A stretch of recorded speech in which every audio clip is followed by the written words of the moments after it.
Mike, you're getting like, is there any particular arm that's like any way they're grabbing? Or is it just like they're just grabbing however?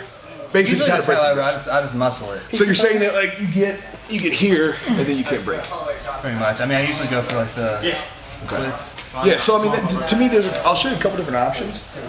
The biggest thing, I'll attack the wrist, or typically if you think about the positioning, I want to make sure I get the arms going this way as much as possible, because right down here, like if he's holding down here by his belly, he's really strong.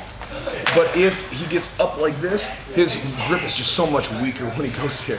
Are you flexing? Oh, are you flexing? I'm always flexing. Always flexing. All right, so from here, like, if I was countering a gable like this, I like attacking the wrist right off the bat. So like I'll reach through and grab this knuckle here and boom, like right there. If he was gripping the other way, it's just pop, boom here, right? So the gable, either way you can attack the wrist. I like that, right? Because the gable's really hard to break strength-wise. Same thing with like if he does S grip here, like this. Again, we can like curl in if he switches it. Right, the wrist is there pretty often, right?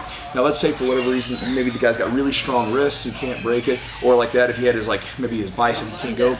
This is where I'm gonna rock to the side.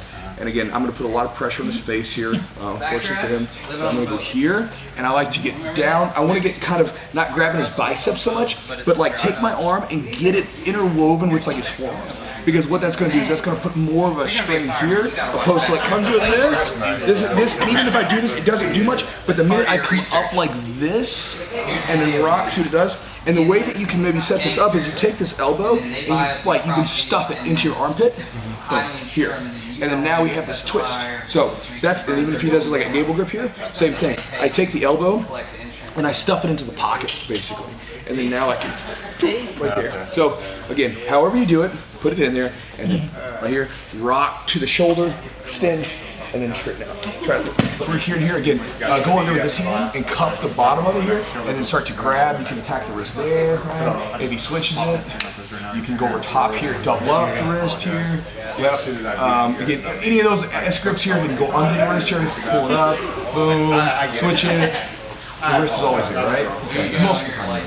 Now, if he gets a gable grip, good strong grip, maybe his wrists are really strong and he's not letting you bend them. So here, stuff it in the pocket right here, right? And then make sure your forearm sort of intersects with the wrist here. And then from here, basically, yeah. See how that puts a lot of torque on the arm? It's so much easier. All right, so Mikey, let's get a good angle right here. All right. Stop it, Adam. Get a really strong dude up in here. So what Mike's gonna do, he's gonna take that elbow, stuff it into the pocket right here. I like to go from the armpit that's away from the side you're rolling to. And what that's gonna do now is that limits the range of motion. His shoulder or his elbow is locked, so as Mike starts to put that pressure, his arm's naturally gonna get torqued to the side. And then as he does this, he just rocks to his shoulder, boom. And what that's doing is that's putting a lot of pressure on Adam's arm, and it's very hard to hold that grip because it's no longer just going up like this, it's twisting the elbow out. So that's good break. So give it a try, and if it doesn't work, let me know. All right. Thanks, Mikey.